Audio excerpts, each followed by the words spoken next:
Seja bem-vinda, Elaine. É um prazer recebê-la aqui no nosso projeto de mentoria. Hoje a gente vai contar com a mediação dos nossos mentores e mentorados, a Kathleen e o Marcos, que eles vão estar trazendo as perguntas dos nossos estudantes, né, para você também. Mas antes, a gente gostaria que você se apresentasse para nós, contasse aí um pouquinho sobre a sua caminhada aí na escolha da ANEL, onde é que você trabalha. Muitos ainda não te conhecem aqui, tem alunos que nem pisaram ainda na UNB, nem muito menos no HUB. Então, é isso. Obrigada pelo convite, né? Eu adoro receber os alunos e adoro poder falar sobre a neonatologia. Bom, na verdade, a escolha veio de uma visita técnica que eu fiz, né? No meu último ano já de enfermagem, eu gostava, assim, de estudar a parte de oncologia e a parte de terapia intensiva, e aí no meu último ano a gente não podia estar dentro da UTI-NEO, né? Igual a gente já consegue aqui, por exemplo, na HUB a gente consegue ter uma disciplina que dá, né? Então, a gente foi só fazer uma visita técnica.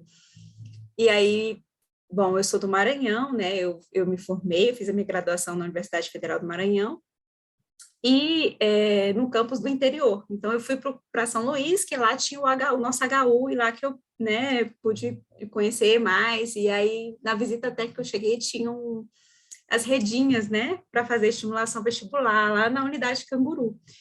E aí, eu não sei se vocês sabem, mas o HU-UFMA, ele é uma das referências no método Canguru aqui no Brasil. Então, foi amor à primeira vista. Quando eu entrei, eu vi lá fazendo a estimulação precoce no prematuro, na redinha amarela, eu fiquei apaixonada e saí muito encantada, muito decidida. E aí, eu colei grau, logo quando abriu o primeiro edital, eu fiz a prova de residência para o HU-UFMA, que foi lá que eu fiz. Fui da turma de 2012, concluí em 2014. Nunca me arrependi dessa escolha, assim, foi realmente a melhor escolha. Eu me apaixonei verdadeiramente, assim, pela neonatologia. E aí, de lá, eu fiz os concursos, sempre na área de neo. Cheguei a trabalhar na Januário Cico, que é a maternidade escola lá do Rio Grande do Norte. Quando me chamaram aqui no Hospital Universitário de Brasília, eu assumi aqui e estou, desde então, lá na UTI neonatal. Desde 2015 eu estou na UTI neo aqui do HUB. Conta pra gente, Elaine, assim, você está desde 2015, que você falou, né? Aí no HUB. E você atua tanto na assistência e de um tempo para cá tem atuado na gestão, né? Como é que é essa diferença na atuação? Muitos aqui ainda nem passaram pela assistência também. Se você puder contar um pouquinho dessas especificidades, tanto da assistência quanto da gestão na ANEL. Quando eu entrei em 2015, né, eu ficava diretamente na assistência, né, fiz rotina de manhã, depois precisaram de apoio no noturno, fui para o noturno, depois precisaram de apoio para fazer a rotina do período vespertino, fui para o período vespertino. Depois o hospital fez um projeto que era de enfermeiras clínicas assistenciais, que seria uma enfermeira que ficaria fazendo essa ponte, né, entre a parte assistencial, tá lá dentro, mas ao mesmo tempo e trabalhando protocolo, e trabalhando com outras questões. Conseguiu sustentar esse projeto, mas aí eu ainda fiquei um ano nessa posição, até que me convidaram para assumir a supervisão da equipe de enfermagem. E aí, desde 2018, assim, meados de 2018, a gente está na supervisão. E aí, eventualmente, eu entro, né, na assistência para apoiar, às vezes até dá saudade, eu entro lá para passar um catéter mesmo, para coletar um sangue, para conversar um pouquinho com os bebês e com as mães. Mas, assim, eu acho que são duas formas de cuidar, né? Você segue cuidando dos bebês, cuidando da equipe, só que aí, quando você está numa posição de coordenação ou supervisão, enfim, mais para gestão, já é um pensamento mais estratégico mesmo, né? De ir construindo algumas coisas, né? Aí, ao longo desse tempo, a gente foi com o apoio da equipe multi, né? Mas a gente foi conseguindo fazer oficinas canguru, porque a gente não tinha tutores suficientes para fazer o curso, né? A gente foi conseguindo elaborar a visita dos irmãos, aí depois veio a pandemia, a gente elaborou a visita virtual, assim, sempre tentando e encontrando as saídas de fazer uma melhor assistência, uma assistência humanizada, né? Independente aí dos desafios que estão vindo. E tem uma parte também, né, de construção de escala, de conferência das rotinas, de estar auditando as evoluções, as anotações, de estar vendo se os pacientes todos foram avaliados de risco de queda, vendo se está todo mundo identificado, vendo se os carros foram checados, assim, porque a rotina existe, mas a gente precisa estar o tempo inteiro alimentando ela e vendo se está sendo seguido, né? Então, os treinamentos para a equipe que a gente tem que ir elaborando, ao mesmo tempo tendo um diálogo ali com a divisão de enfermagem, né, para ver o que eles estão esperando também da equipe, da unidade, para ir construindo um caminho conjunto, assim. Mas é um desafio, porque, né, grupo de pessoas diferentes, com pensamentos diferentes, né, a gente tem que ir o tempo inteiro nas negociações, né, mas é um caminho também. Tem uma pergunta aqui no chat para a senhora, posso perguntar? Pode, porque eu não sei onde está o chat. Não, mas tudo bem. A Bárbara Luiza perguntou: qual é o maior desafio na enfermagem neonatal? O maior desafio, olha, eu acho que é promover, por exemplo, a neonatologia, ela não é só terapia intensiva, né, mas ela passa muito por isso. Então, assim, é a gente assistir o paciente em todas as suas necessidades, sem perder de vista que ele é um recém-nascido e que ele precisa ter a família por perto. Então, eu sempre falo para os alunos que passam lá, né, se você não tiver condições de prestar sua boa assistência, mas convivendo com a família e também prestando cuidados para a família, então você talvez deva procurar uma outra linha de cuidado, e talvez para o adulto, porque não tem como dissociar. Ele pode ser um paciente grave, mas ele ainda é um recém-nascido que saiu do útero e que tem necessidades, assim, emocionais, não só, sabe, é física, emocional, de neurodesenvolvimento relacionadas à família, que só a família vai poder proporcionar. Nossa, do jeito que a senhora falou, é bem mais complexo, né? Obrigado. Olá, Elane, tudo bom? Oi. Dá para me ouvir certinho? Estou ouvindo. Tá, ok. Deixa eu te perguntar, recentemente a gente teve uma portaria, né, que ficou bem debatido, que é a portaria 715, que é sobre o desmonte da rede cegonha, né? Eu queria saber a sua opinião sobre ela, o que você acha? Olha, eu vou confessar para você que eu não tive a oportunidade de ler ainda, eu só vi já alguns colegas discutindo, e do que elas me falaram, né, eu vejo que, assim, as colegas, as EOs, né, principalmente, que houve um retrocesso em algumas questões que elas já tinham autonomia, né, então, eu acho que não li integralmente para falar, assim, baseado no que eu ouvi das minhas colegas, né, parece de fato um retrocesso, né, e quanto a isso, a esses retrocessos no cuidado, a gente só tem a lamentar e a lutar para modificar, né, para reconquistar, porque a gente vê, assim, pelo menos é o que eu tenho visto desde que a gente tem uma entrada recente, né, relativamente recente das EOs lá na HUB, e o que a gente viu com a entrada das enfermeiras obstétricas, a gente até conversava com o professor esses dias, é só elogio, é só melhora de cuidado, é só mulheres mais satisfeitas com a forma que puderam parir, né, então é lamentável quando a gente vê o país dando passos para trás. A gente já estava atrasada, né? Assim, a gente já deveria ter avançado mais nisso, e aí dá um passo para trás.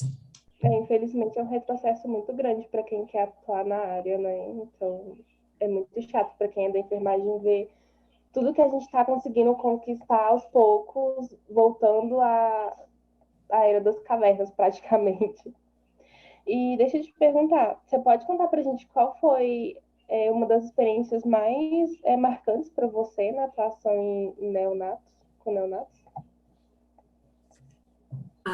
Deixa eu pensar.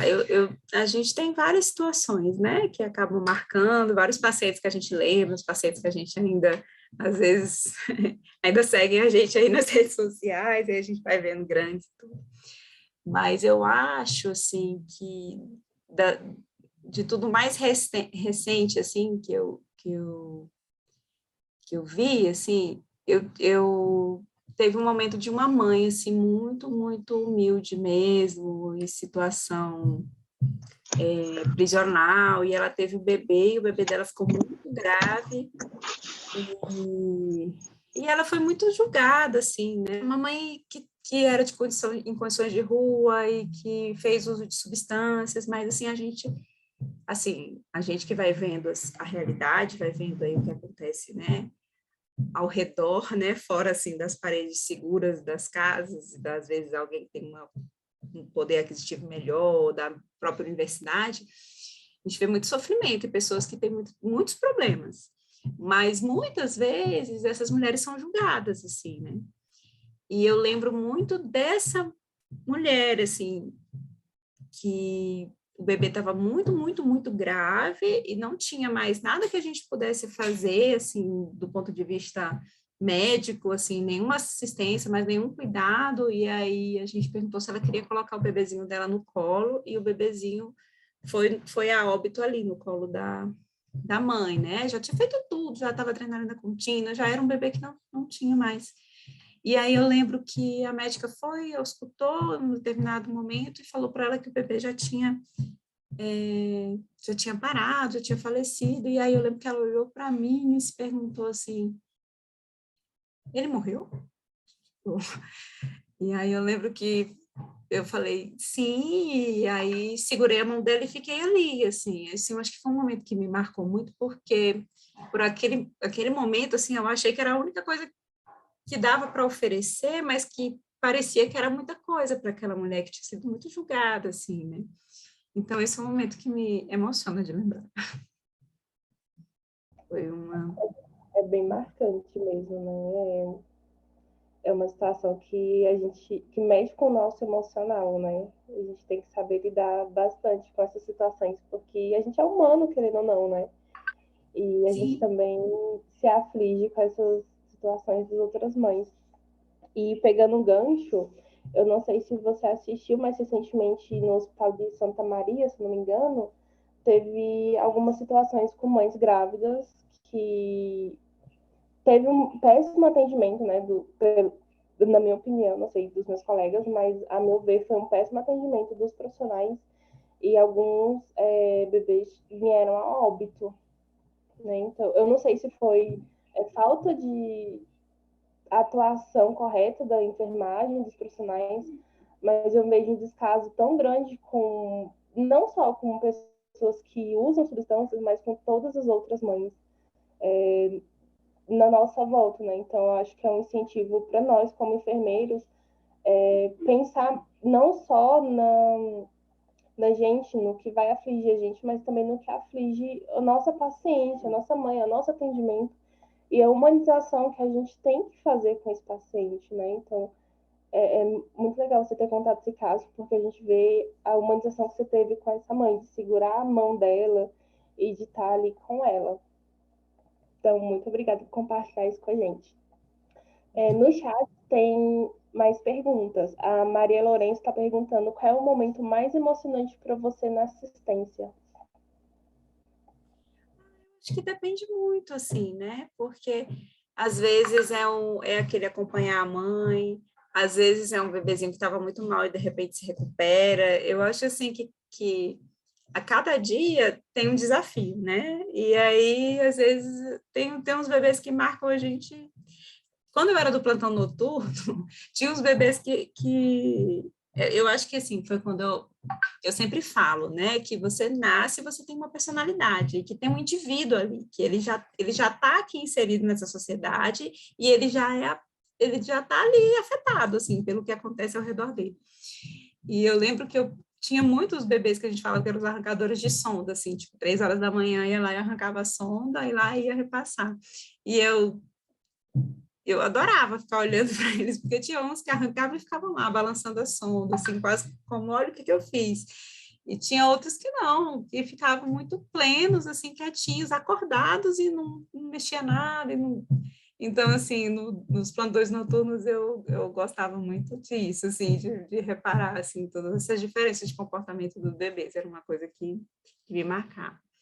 Mas depende muito tipo, da situação que a gente vê, às vezes, histórias muito penosas mesmo, a gente fica muito sensibilizado com alguns casos, né? Às vezes bebês órfãos, às vezes mães que realmente têm uma história, uma trajetória de vida muito, muito triste, né?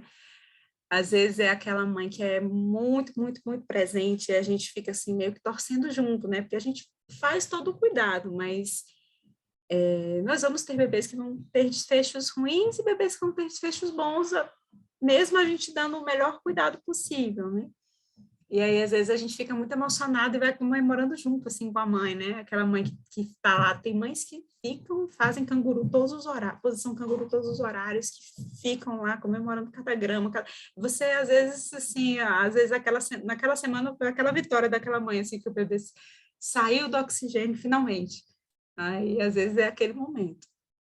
Então, eu acho que vai muito de cada profissional, vai muito de qual é o momento que você está vivendo ali, né? De qual é a turma de mães e bebês que estão ali naquele momento também. A Mayara perguntou uma pergunta que eu acho que tem tudo a ver, que ela perguntou: as famílias reconhecem os trabalhos das enfermeiras na Rede Cegonha? Olha, a Rede Cegonha envolve mais coisas, né? Tem a parte da enfermagem obstétrica. O que eu posso dizer, assim, na neonatologia é que a maioria das mães saem muito agradecidas. Eu vejo, assim, quando eu falo para os alunos que trabalhar com o bebê é trabalhar com as mães, eu falo no sentido de preparar eles que não importa o qual a mãe esteja enlouquecida, porque, assim, chega um momento, assim, que às vezes a família pode ficar mais difícil, assim, porque já está cansada de estar no hospital, porque está cansada que o bebê dela está ali, e chega uma hora que elas já querem ir embora e levar os seus bebês e levar bem, e às vezes ficam, assim, numa cobrança com a equipe, ou perguntando para um para outras mesmas coisas. Isso é um caminho que é natural de acontecer. E que cabe ao profissional, assim, não pensar nisso como uma ingratidão ou como uma coisa. É um processo natural de quem está há meses fora de casa, há meses lutando ali pela sobrevida do filho. Então, assim, de uma maneira geral, o que eu vejo são as famílias muito agradecidas. São famílias que voltam para mostrar como é que o bebê está grande. Eu já vi técnicas de enfermagem que virou madrinha do menino, depois eu fiquei sabendo que virou madrinha. Então, assim, o que eu mais vejo é gratidão mesmo. Eu até falo, às vezes você teve alguma mãe que viveu alguma situação que realmente não foi tão legal, que a gente deveria, né, conversar, mas elas saem tão felizes, assim, do desfecho, que às vezes ela, não quero, não, esquece isso, foi tudo ótimo, no geral foi tudo ótimo, né? É até eu acho assim, fica até grata demais, né? Que até releva coisas que poderia discutir para melhorar. E não são só nos bons desfechos, não. Eu lembro muito de uma mãe que a gente teve um bebê de osteogênese imperfeita, grau 4, né? Que é um bebê realmente que, assim, o prognóstico é muito reservado. E eu lembro que essa mãe gravou um vídeo para a equipe, assim, foi muito emocionante ouvir aquele vídeo, porque ela falava, assim, que ela sentiu em cada detalhe que a filha dela foi amada enquanto a filha dela passou por aqui, enquanto ela esteve aqui, que ela não foi amada só por ela, que ela foi amada por cada, e realmente era um bebê de cuidado paliativo, que, assim, a própria equipe teve que trabalhar para entender que era um bebê que realmente ele já não ia mais reanimar, né, então, assim, a equipe acaba se apegando também, né? Aí a gente já faz um trabalho de relembrar os outros conceitos com eles. Mas, de uma maneira geral, o que eu vejo são as famílias realmente reconhecendo, agradecidas, voltam, mostram como estão os bebês, assim, na sua maioria é isso. Nossa, muito obrigado pela resposta, senhora. Pelo menos para mim já foi respondendo as outras perguntas que eu estava pensando. Eu ia perguntar dos desafios, né, também, que eu gostei do que a senhora falou das partes boas, e a senhora já respondeu, então obrigado. E aí tem mais uma pergunta muito, muito importante, né, que eu queria perguntar para a senhora: como é que foi que a pandemia impactou o trabalho no neonatal? Olha, em 2020 foi o meu ano de licença maternidade. Então, quando eu voltei em 2021, foi um ano, assim, de retomada em muitos sentidos, né? Não só uma retomada pessoal, mas uma retomada lá na supervisão da UTI. E a gente fez várias discussões, porque a gente participa de um SIG de neonatologia, que tem outros hospitais, todo mês a gente discute o tema, então a gente está em contato com outros hospitais, e a gente falou muito sobre essa questão do desafio da humanização na UTIM. No HUB, todos os acompanhantes que tinham o direito legal de estar lá, e aí pai e mãe têm direito, por lei, de acompanhar seu bebê 24 horas do dia, foram preservados. Mas no Brasil, teve várias UTIs neonatais, assim, que o COI, que eram as comissões de emergência, optaram por suspender, né, a presença dos pais, e a gente considera que isso é muito grave, né, assim, compreende-se que era uma pandemia, uma coisa nunca vista, que as pessoas precisavam tomar seus cuidados, né, que tinham todo o medo instalado com a transmissão, porque ele estar ao lado do outro passou a ser um risco, né, porque o outro pode estar com Covid. Então, assim, a gente entende todo esse contexto, então não é, assim, um posicionamento de julgamento com as decisões que foram tomadas. Eu só acho, assim, que o HUB foi muito feliz na escolha de manter, porque para aquele prematuro lá de março de 2020, o tempo não volta. Aquele prematuro que nasceu e que não teve como fazer a posição canguru, e não teve como ouvir a voz materna, e não teve como... Porque, assim, isso também faz parte do desenvolvimento. A gente precisa lembrar que esse bebê ele se desenvolve intraútero, ouvindo lá o batimento cardíaco da mãe, ouvindo todos os murmúrios que são, né, peculiares do corpo, protegido no líquido amniótico. Ele fica lá, né, no amniótico, quando eu falo, ele fica totalmente confortável, porque é temperatura, é posição, é o útero materno, né, que é algo aconchegante, quando a gente se coloca, né, no lugar do bebê. Então, assim, quando eu falo que pai e mãe, eles são importantes no neurodesenvolvimento, eu estou te falando porque eles vão proporcionar isso mesmo que externamente. Ele vai ouvir novamente a voz materna, ele vai ter um toque, que não é um toque de procedimento, por mais que a gente tenha cuidado com os bebês, né, a gente tem horário para tocar, e o toque geralmente vem associado a né, uma glicemia, um acesso, uma medicação. O toque materno não, o toque materno é para aquele bebê, né, aquela voz, aquela mãe que às vezes canta uma história, é para aquele bebê. A posição canguru, que é aquele contato pele a pele, em que ela volta a ouvir aquele batimento da mãe, é só. Então, assim, para esse bebê que não teve essa oportunidade, esse tempo não volta. E eu não sei, a longo prazo, quais serão as repercussões disso. Então, eu acho que foi um grande desafio para as unidades neonatais que precisam, né, pensar nesses conceitos de humanização, conseguir vencer o medo e bancar, continuar com algumas ações, como os cuidados, como, por exemplo, a presença da mãe. Então, eu acho que na pandemia isso foi um grande desafio, porque foi uma coisa que a gente conversou com outros hospitais e viu a dificuldade, né? E até, assim, um sofrimento de algumas instituições que não conseguiram promover isso, né? E, assim, a gente não tinha só, assim, pai e mãe foi garantido no HUB, mas a visita dos irmãos e a visita dos familiares, sim, foi suspensa. E aí, quando a gente voltou em 2021, a gente veio com essa proposta de fazer a visita online para melhorar um pouco, assim, para a mãe. E foi tão emocionante ver a visita online, porque a gente via aquela mãe tão carente de encontrar alguém, porque acaba que as mães que ficaram no hospital ficaram isoladas no hospital, né? Elas mesmas evitavam ir e vir, porque elas também não queriam nem pegar Covid para trazer para o bebê, às vezes deixaram de ver os outros filhos por conta disso, então foi muito difícil, eu acho que foi um desafio na UTI. Né, manter essa presença dos pais. Caramba, isso que a senhora disse, eu estava aqui imaginando que eu ainda não participei de práticas e tudo, mas realmente é muito, muito, muito impactante, realmente. Eu queria seguir para a próxima pergunta da Mayara, tudo bem? A Mayara perguntou se no HUB oferece cursos profissionais às enfermeiras neonatais. Eu acho que ela está perguntando, tipo, cursos às enfermeiras neonatais, né? Exatamente. Desculpa. O HUB oferece cursos profissionais às enfermeiras neonatais e ela também colocou quais requisitos são necessários.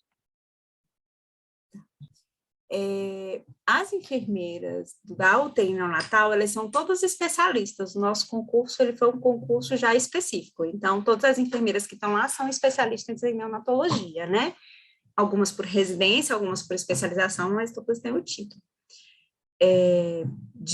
Assim, para as enfermeiras, o hospital ele fornece o que fornece para todos, né? A gente tem uma programação de educação continuada, que a gente aborda sistemas gerais, né? O que a gente vê, o que a equipe mais quer, e vai vendo medicação, registro de enfermagem, SAI, né? Isso sim. Mas eu não sei se eu entendi. Eu estou achando que talvez ela perguntou se tinha, assim, a formação em enfermeira neonatologista no HUB, né? Se foi isso também, a gente escreveu, né, Mário, um projeto de residência, ele foi aprovado pelo MEC. Infelizmente, a gente não teve verba para colocar as bolsas, por isso que não teve seleção.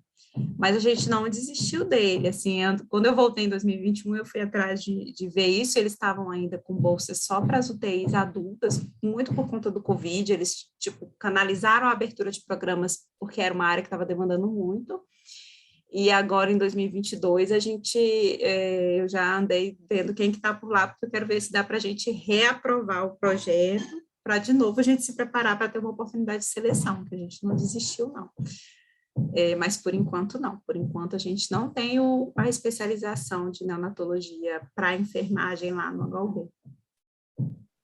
Estamos com esperança, né? Porque na Secretaria de Saúde, infelizmente, também acabou, eles deixaram só saúde da criança, e aí dentro da residência de saúde da criança tem alguns módulos, alguns estágios, né, na NEO, mas não é mais em neonatologia, como teve antigamente. Então, a gente carece aqui no DF e temos esse projeto, né?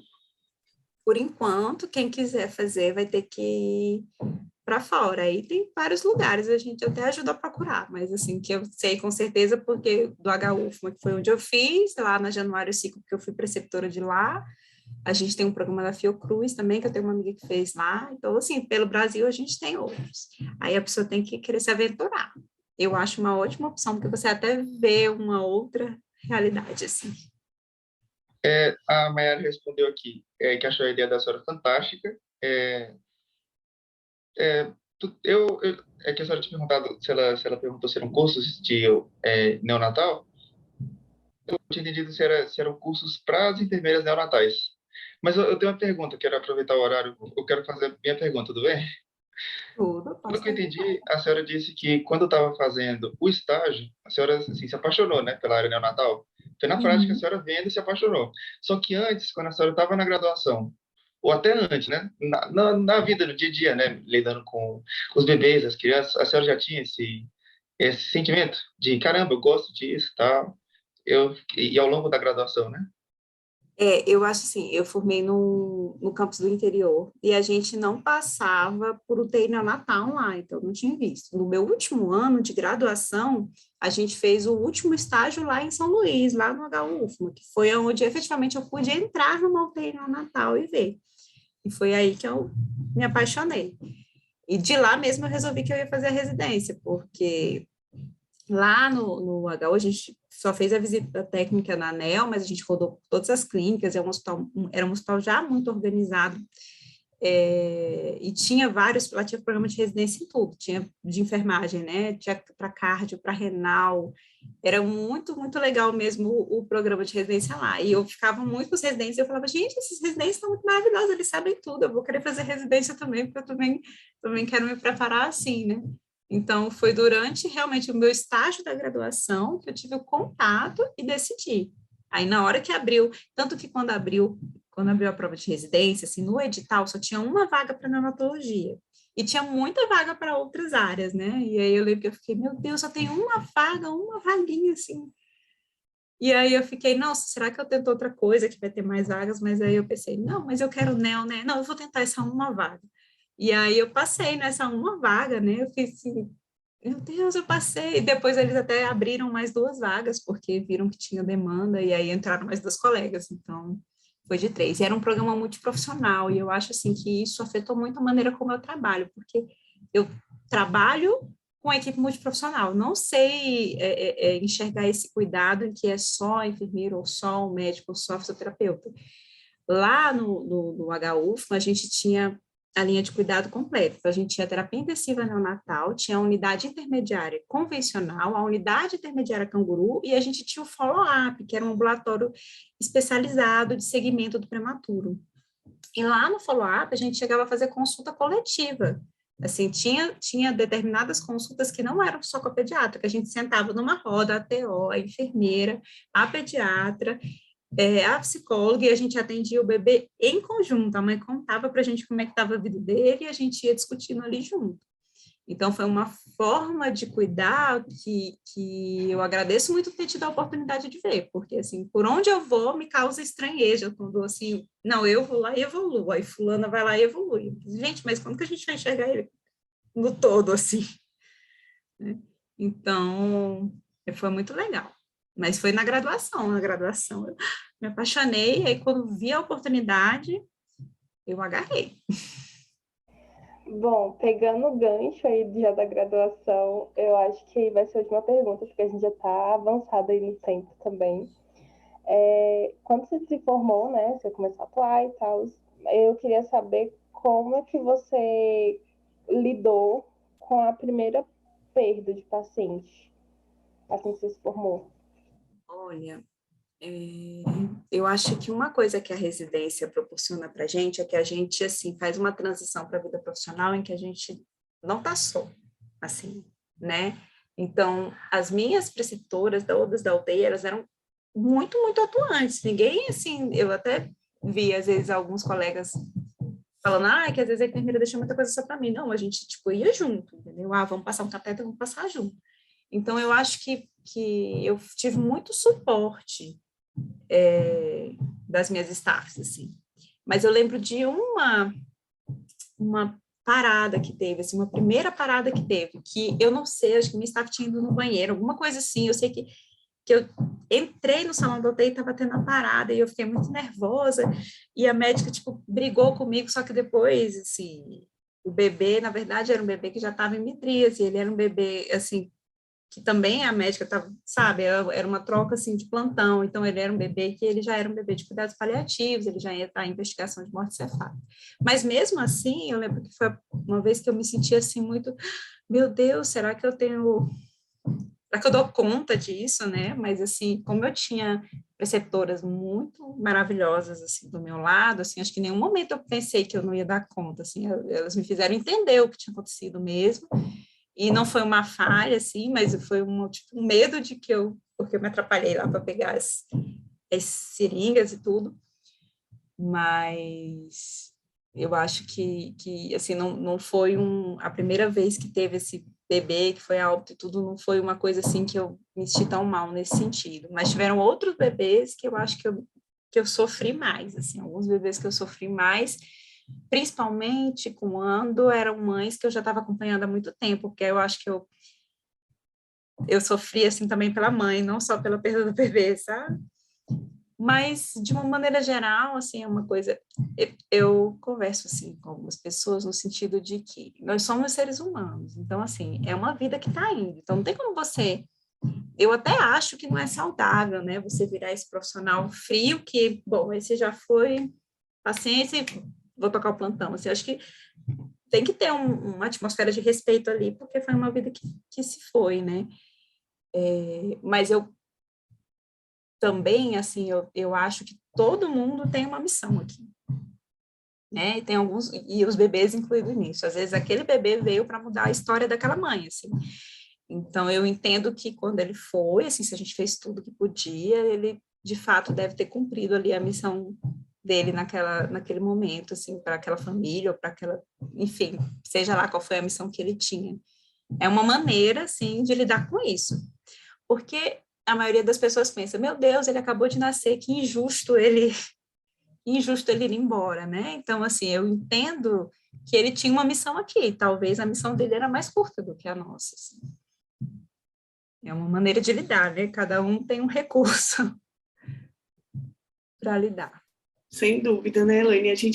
Culturalmente, a gente tende a aceitar melhor a partida de alguém, de um adulto, né?